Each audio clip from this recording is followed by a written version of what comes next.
为什么当律师？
陈律师，林娜，我还是有点担心。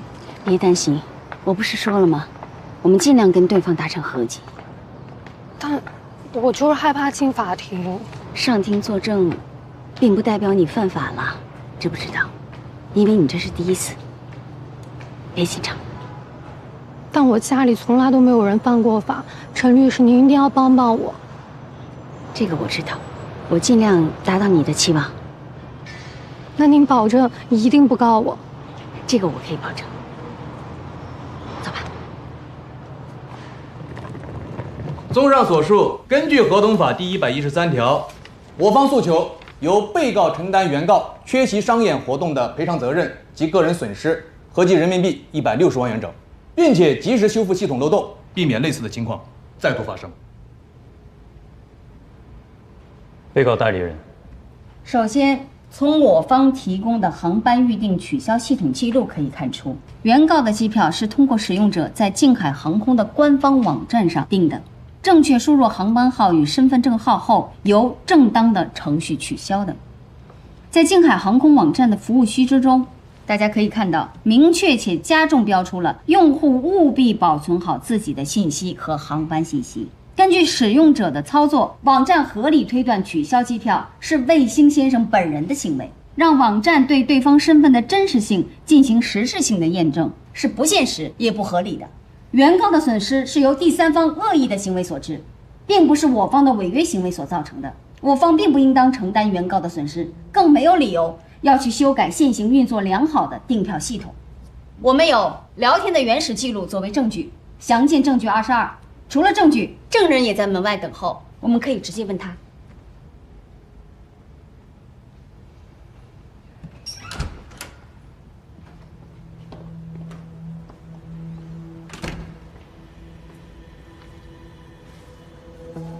证人不用紧张，如实回答就可以了。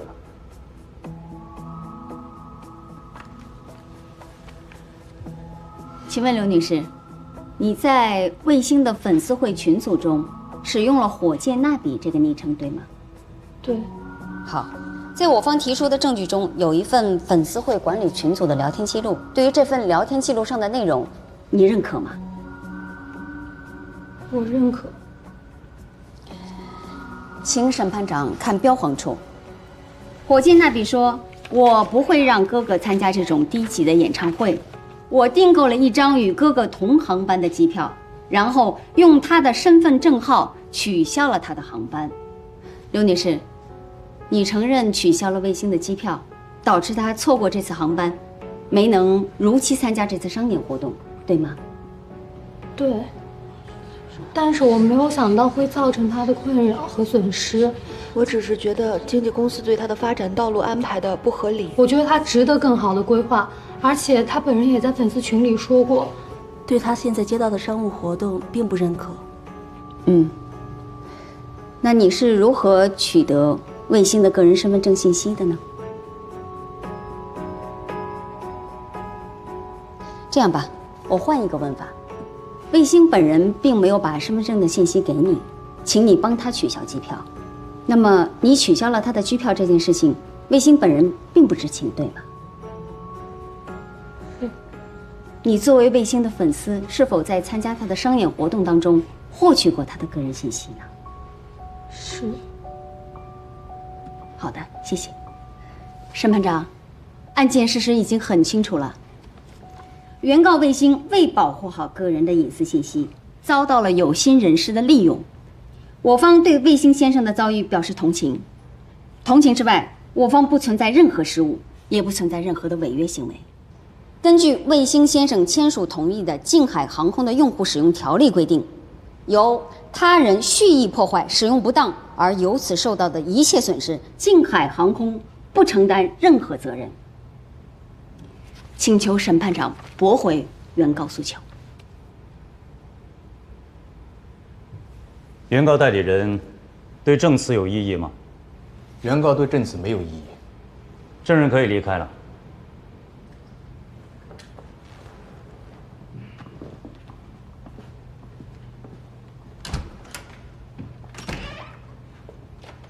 请证人出庭。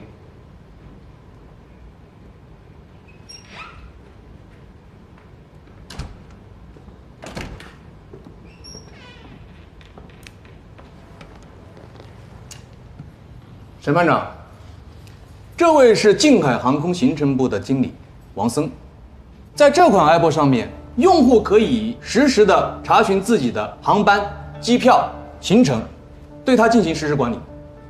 王经理，请问，用户一般是怎样查询自己的航班信息？用户用自己的身份证号码登录我们近海航空 app， 便可以查询过往的行程及当下的航班信息。进行身份认证后，便可以进行在线值机等服务。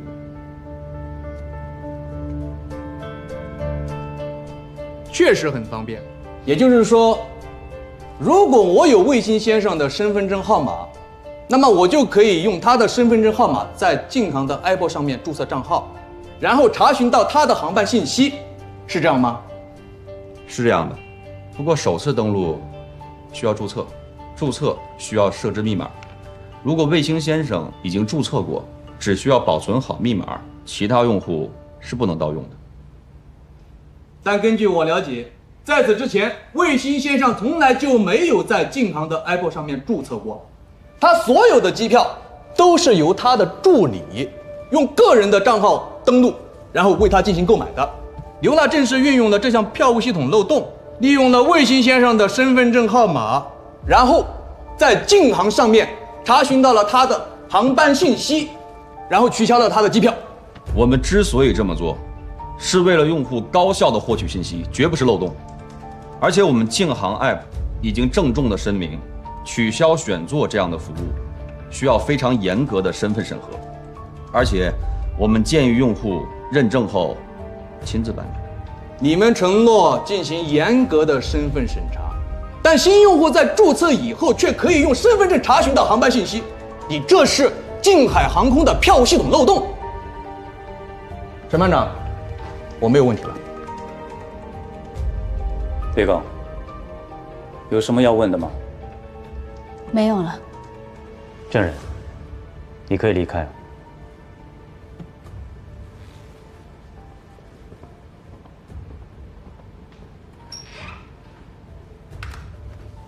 审判长，原告的诉求很简单，机票既然是从近海航空的 app 上面售出的，近海航空就有义务和责任保护好客户的信息。被告，关于这点有什么需要回应的？审判长，卫星先生个人身份信息的泄露，以及被更改的机票，都是卫星先生的粉丝刘娜个人行为所致，与近海航空公司没有任何关系。所以我方坚持认为，静海航空公司不承担相关责任。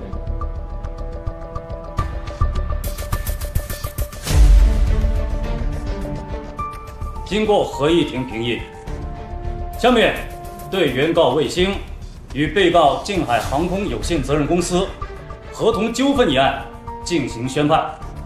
前批起立。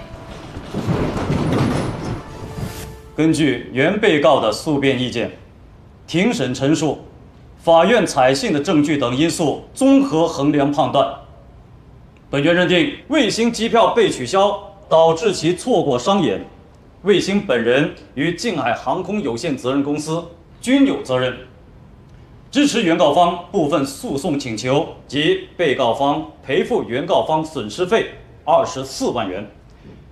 本案件受理费19200元，由原告卫星承担9600元，由被告静海航空有限责任公司负担9600元。如不服本判决，可在判决书送达之日起15日内，向本院递交上诉状，并按对方当事人的人数提供副本，上诉于静海市中级人民法院。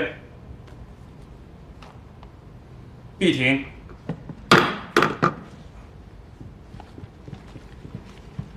怎么样？满意了吗？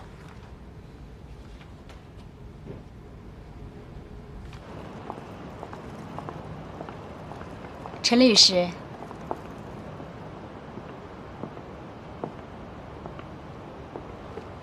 我是张青兰，可以耽误您几分钟吗？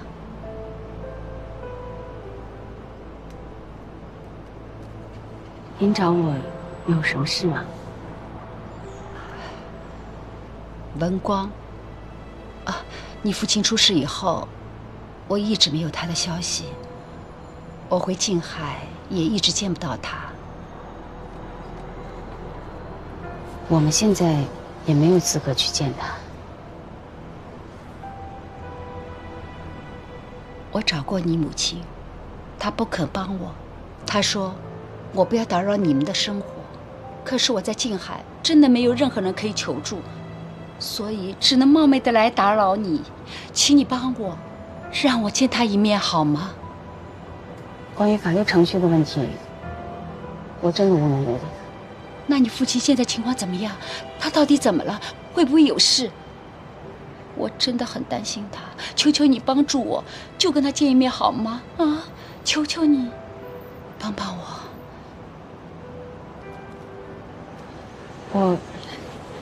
我爸爸的案子一直在调查当中，目前应该不会有什么问题。我能理解你的感受，但我知道的也就这么多了。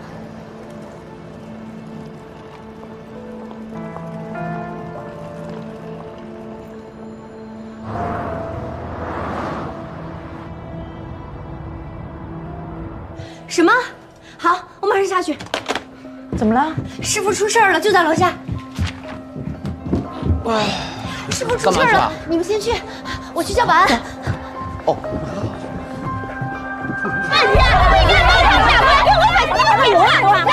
有完没完？有完！差不多走了，警察一会儿就来了。后援会的合理诉求。郑文星，你刚才说后援会对吗？对。后援会，从法律意义上讲是个人组织的民间团体，不代表官方。你们没有任何权利在任何地方闹事，包括我们律所门口。如果你们还这样不依不饶，我将会选择把你们每一位都告上法庭。凭什么告我？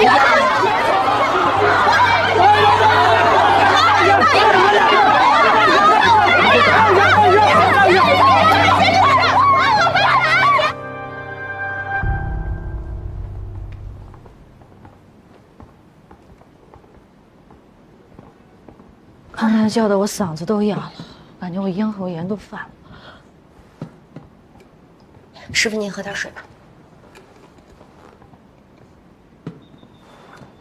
我真不明白现在这帮孩子哪里来的正义感，追个星好像追出了拯救地球的感觉了。年轻人，一股热情没有地方宣泄。我在想，他们对我们尚且如此，刘娜呢？我现在能明白刘娜为什么会害怕了。陈律师，你又要开始发光发热了。刘娜很信任我。你不应该犯这样的错误。你只是一个律师，你没有义务也没有资格对刘娜保证什么。我原本以为，唐律师采纳了我的意见，就不会再起诉刘娜。那是你以为，是你主观的判断。跳出来看，这本来就是两个公司之间的利益之争。刘娜不应该成为他们两个公司之间的牺牲品。那你告诉我，她是不是犯错了？她的错已经被卫星原谅了，谅解她了。注意你的措辞，是你谅解，没有落在合同上的东西，不要做轻易的承诺。刘娜没有钱支付这笔赔偿金。照你这么说，我们所有的案子都得考虑对方是不是能够承担得起赔付了。OK， 陈律师，我们就没有必要讨论法律边界的问题了吧？刘娜说她再也不相信律师了，这是她成长的代价，她本来就没有必要相信任何人，包括你在内。我们还能为她做点什么吗？是你啊，不是我。如果她没有任何的过错的话，也不用担心会上法庭了，不是吗？至于你的同情心，大可以用来解决她之后的问题。两位律师还是喷点好吧？什么药啊？他那帮粉丝没轻没重的，万一是内伤，对吧？谢谢宋律师，我没事的。嗓子疼能喷吗？哎，我以前怎么没发现你这么暖呢？那也得看对谁了，是吧？我先走了。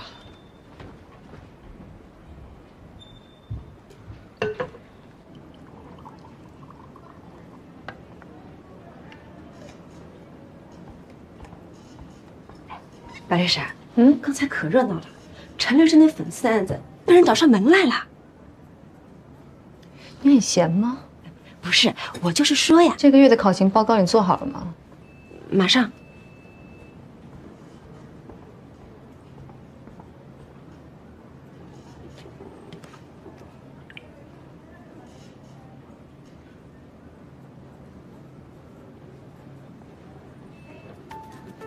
怎么样？来律所还适应吧？陪大小姐玩游戏不容易哈。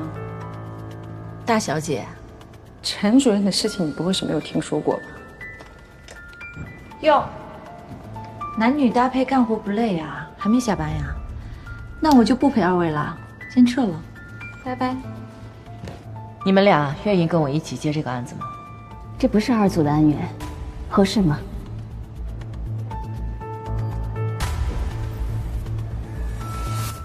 喂，帮我查一个人，叫许杰，现在在我们的律所。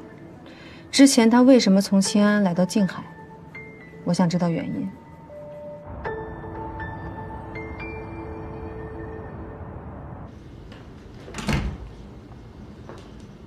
哎，来了。哎，来了。人呢？啊，我地址已经发给他了，可能在忙，一会儿就过来。能来就行。对了，要不你先看看菜单，点菜吧。好啊。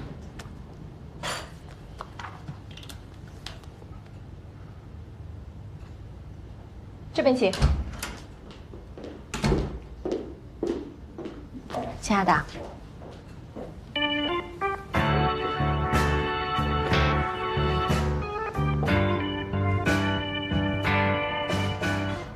许律师，白律师，请慢用。原来许律师就是宋秋的女朋友啊，保密工作做得不错啊。什么时候开始搞办公室恋情的呀？明堂没有明确的规定，不能够办公室恋情吧？那倒是。不过许律师能力这么强，不会一直在明堂慢慢发展吧？确实也不好说。但是为了我的羞羞，也未尝不可。哎，那许律师之前在清安的那些事情，宋律师都知道了哈。清安什么事啊？许律师这么独立的女性，一定很有魅力的，是吧？算是吧。那我真是希望你跟我分享一下，怎么才能交到那么多男朋友啊？没有什么经验，确实是每个人的魅力不同。哎，我听羞羞说，白律师到现在还是单身啊。你也不必太着急了，说不定哪天缘分就从天而降了呢。我可一点都没有着急。也不知道为什么白律师对我这么好奇，只是单纯的想了解八卦而已。啊，那个菜上齐了，要不要多加几个？好呀。哎，你好，服务员。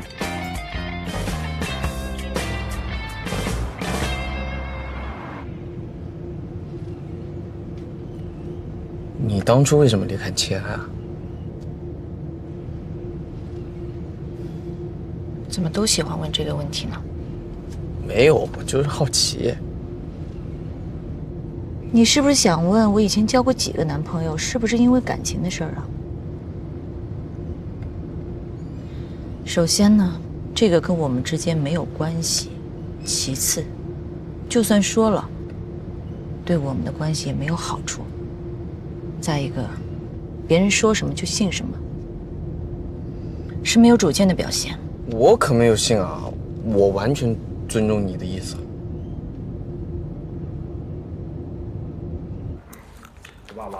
别出那个，出这个。哎呀，不能哎，这么相信我。4.1，你说。卖卖力气，3个5。哎呀，我接个电话啊。哦。老姐，媳妇查岗啊？哎呀，什么呀？来来，大朋友。啊，那输了可算你的。行行行，算我的，算我的。哎，出。来。喂，哎，小冉，你那儿怎么样？挺好的。你在干什么呀？哦，那个休息时间跟同事们在打牌。那你现在不方便吧？我有件事情想告诉你。怎么了？出什么事儿了？是不是你爸爸那边的事儿？啊，算是吧。爸爸在瑞士有一个家。是吗？嗯。他们2个还有一个孩子，今年都20多岁了。20岁了。小冉啊，这件事你是什么时候知道的？去瑞士的时候。那就是我到东北之前，你就已经知道了。嗯。那这么久了，你怎么都没跟我说呢？哎呀，我自己都不想去想的，更别说要怎么告诉你了。今天他来找我了，他说他很担心爸爸，想见见他。哎呀，这信息量有点大呀。这件事你妈妈知道了吗？知道，她早就知道。哎呀，你们家这事儿啊，我真的不知道该怎么说。要不这样吧，我今天晚上先想一想，然后咱们明天再讨论，好吗？啊？我现在真的是不知道该怎么说了，我先挂了。好。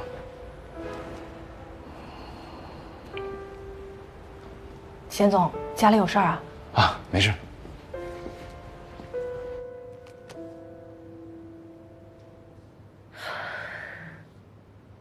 妈啊，没事，他们欺负你了。谁欺负我呀？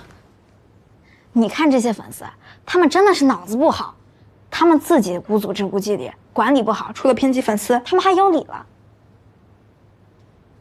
没事儿，妈妈不也没事儿吗？再说了，他们这不是也在维护他们偶像的利益？这叫维护他们偶像？哎，不过妈，你最后一句，我保留告你们的权利，那可是相当酷。酷吗？当然，你看这下面留言啊，有几个人是说你帅的，我也要留言。你要留什么言啊？等着追究责任吧。追究责任。哎妈，你会真的告他们吗？只要他们不再那么不理智，妈妈肯定不会告他们呀。妈，你不了解这伙人，你不给他们点教训，他们永远不会懂。哎，也许你们的偶像卫星会教会他们呀。那当然，卫星的三观可是很正的，一定会教导他们。哎妈，我想去看卫星的歌友会。你不是跟他打过官司了吗？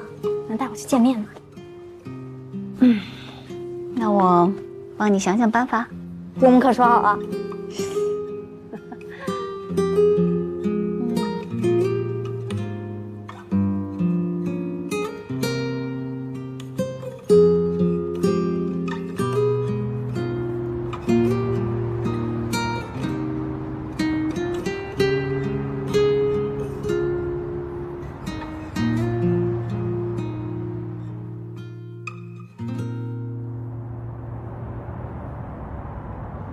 原告，静海航空认为，因被告未经乘客卫星同意取消其机票，构成无权代理；未经缔造契约双方的同意，擅自解除了静海航空与卫星的航运合同，直接造成卫星经济损失160万元，间接造成静海航空需赔偿卫星24万元。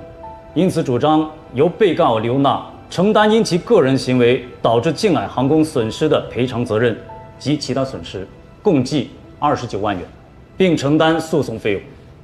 被告，你没有代理人，有什么话需要说的吗？法官，我有2件事情要说。第一，我不是故意的，我以为这么做是为了我偶像好，给他造成的损失我非常抱歉。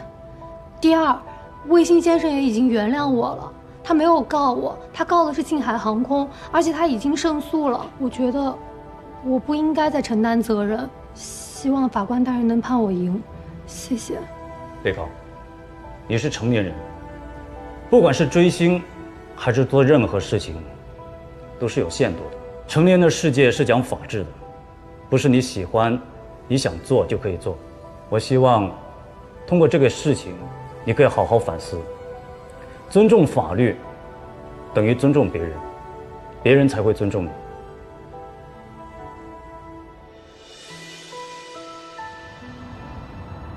本案宣判。全体起立。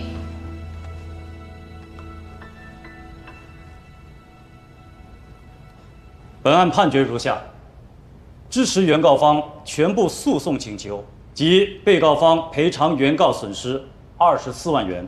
其他损失5万元，共计29万元。案件受理费5650元，由刘娜承担。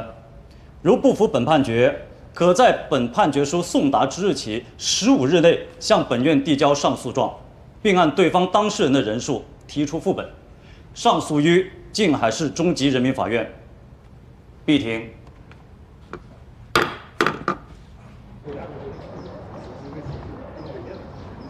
查尔斯和他父母在派出所吵架的视频，现在在网上有很大的关注度和讨论度，还带动了他拍摄的短视频的点击量。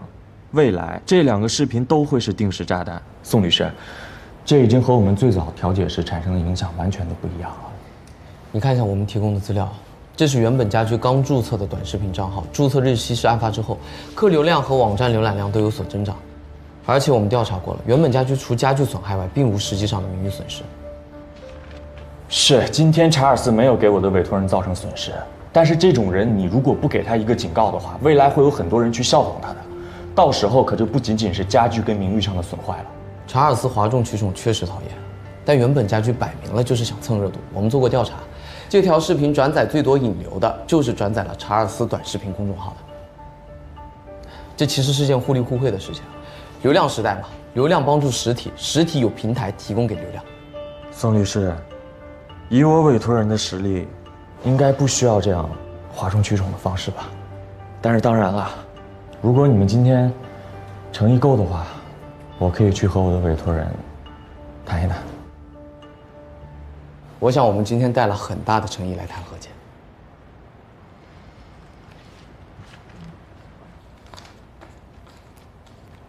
哎，宋律师，我今天在网上刷视频的时候看到。卫星的粉丝去你们明堂楼下围攻了，我看陈律师还在里面，没事吧？没受伤什么的？你放心，人没事。这种视频啊，总是传播很快。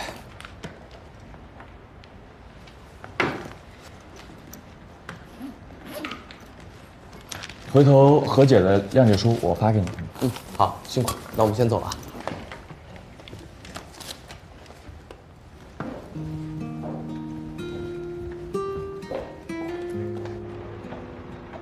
小心啊，丁总。哎。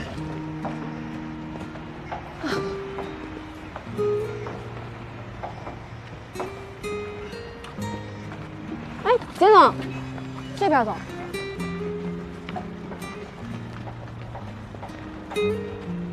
简总，有心事儿啊？哎呀，我一看你啊，我就羡慕，年轻，无忧无虑的。我有什么可羡慕的？只是我的心事儿没告诉你，你不知道吧？说的对啊。哎，别动！怎么了？你这天天来工地现场，你也不知道擦点防晒，这脖子都晒伤了。哎，行了，我来。哎，我说你一个小姑娘，怎么会想到来工地干活？我啊，我小的时候啊，家里特别小，从小呢就想找一个敞亮一点的活，最好是那种天天给人看着大房子的那种。这下好了，全都满足了，在户外给人建立大房子呢。是啊，你现在可以天天在这儿看着大房子啊。简工，静海又有海，环境又好，你又有事业，你来这儿干嘛呀？哎呀，到了我这个年纪啊，就总想着再往前搏一搏。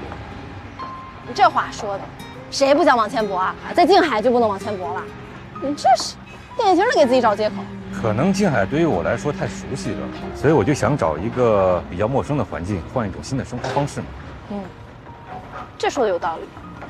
老在一个地方待着是挺没意思的。哎，那句话怎么说来着？熟悉的地方没有风景。哎呀，你这个小姑娘，这说话一套一套的。心灵鸡汤，不过全都是大实话。说的对啊，太熟悉的地方没有风景。但是，静海对你来说是熟悉的地方，对我可望不可及。看来你很喜欢静海。哎，小心！啊！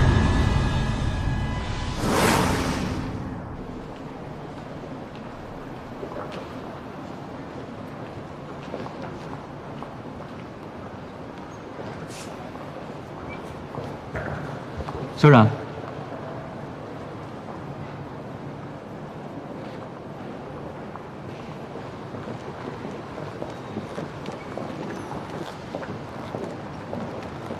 有什么事儿，要不上去说吧。就几句话，不上去了。师傅的案子通知我准备开庭了，公检部门找到了决定性的证据，我已经约好了时间去阅卷。决定性的证据是张青兰提供的吗？张金兰是谁？我还以为你知道。她是爸爸在瑞士的妻子。前2天找到了我，他说想见爸爸。哦，我不知道发生这样的事情。我也是查爸爸的案子才知道的他。我想这也是爸爸一直不让我插手他案子的原因之一吧。那天喝多了。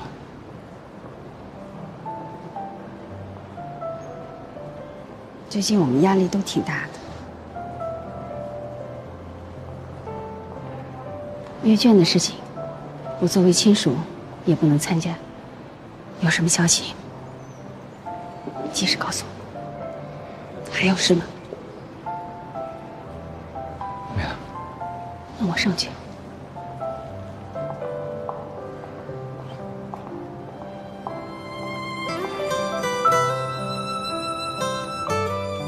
啊，早。师傅啊，许律师呢？出去了吧？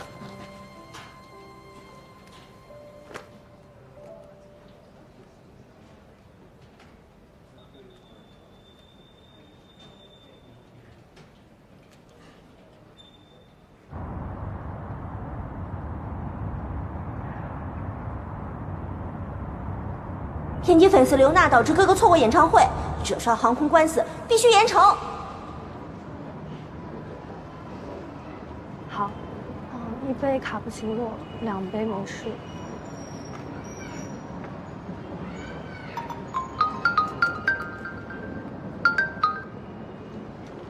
喂，哎，你在哪儿呢？审判结果下来了，刘娜赔偿静海航空公司29万，但是现在重要的是，她正在被网暴。你又开始了，开始什么？开始担心别人而不是你自己。你没和唐主任说吧？说了。刘娜也该有个教训了，你管不了那么多。我认为这跟强势无关。乍一看，卫星的赔偿是要由刘娜来负责的，但是在法律上我们依然有责。刘娜根本就没有偿还的能力，这笔钱最后还是要由静海航空公司来付。我们只是获得了纸面上的胜利，最终的结果是，没有一方得到了他们想要得到的东西。29万对于静航来说不算什么，可是静航 APP 漏洞这么大的事情，可不是29万可以摆平的。刘娜现在公开承担了责任，吸引了大家的火力，让静航可以有机会去悄悄弥补它的漏洞，这就是静航想要的东西。我们如果真的想要服务好客户，就不能墨守成规，而是需要去为客户创造更好的利益，更好的服务。而且，我觉得我也不应该让一个弱势的人去替我承担我的责任。你好，您的咖啡请慢用。这是你改的机票是吧？看看你对我们家卫星哥哥做了什么，看你下次还敢不敢？我先不跟你说了。啊？哎？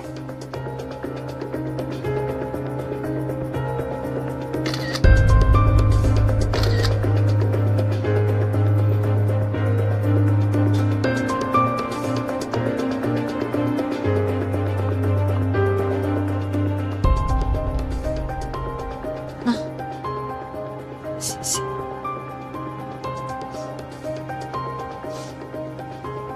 我是明堂的律师。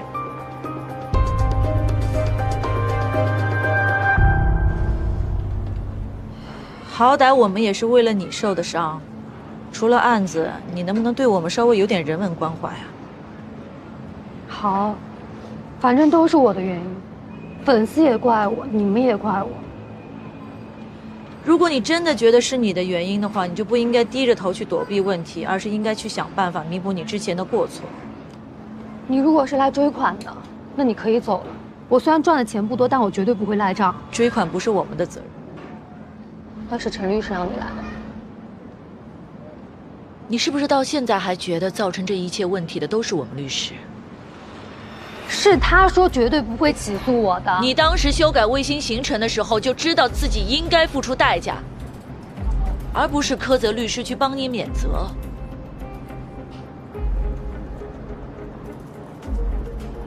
我当时也是一时冲动，但是陈律师说了是可以和解的。飞机行程都可以修改，为什么案子不会出现意外了？好，反正事情现在都已经发展成这样了，你们想怎么说都可以。虽然我觉得你现在受到了惩罚，但是案子并没有结束。庭审已经结束了。我说的案子没有结束，是因为真正有漏洞的公司并没有受到惩罚。今天是你，明天如果是李娜、陈娜，一个个给我去修改行程，那我们做律师的是不是得一个个去帮他们追讨赔偿？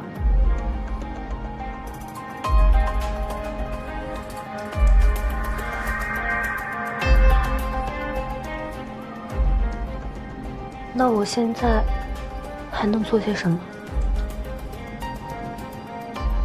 就像你所说的，你现在已经这样了，你总归不会吃亏的。跟我去趟律所吧。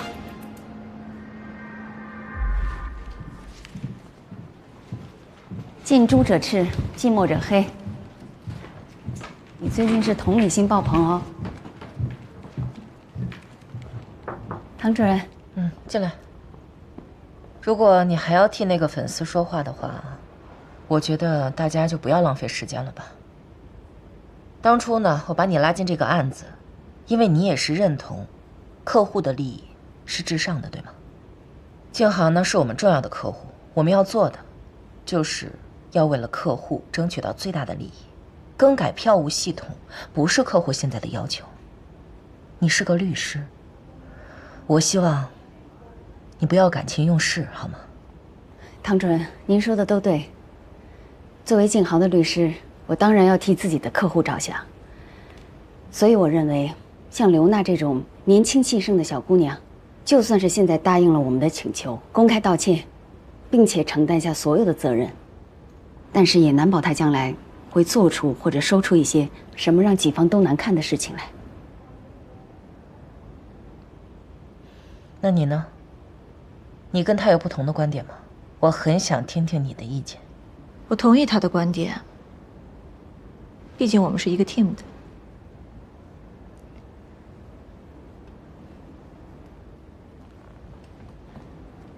刘娜这是个粉丝报复行为。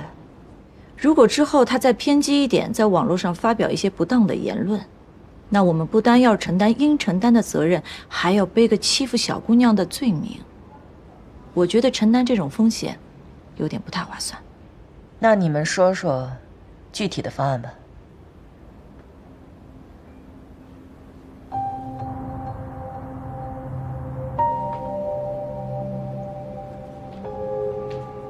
把帽子摘下来吧，没事的。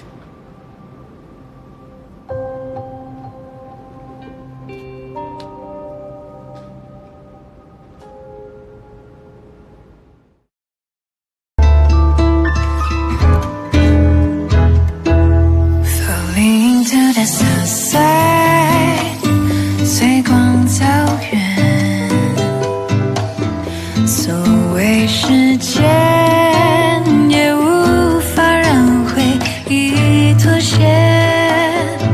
I search for truth.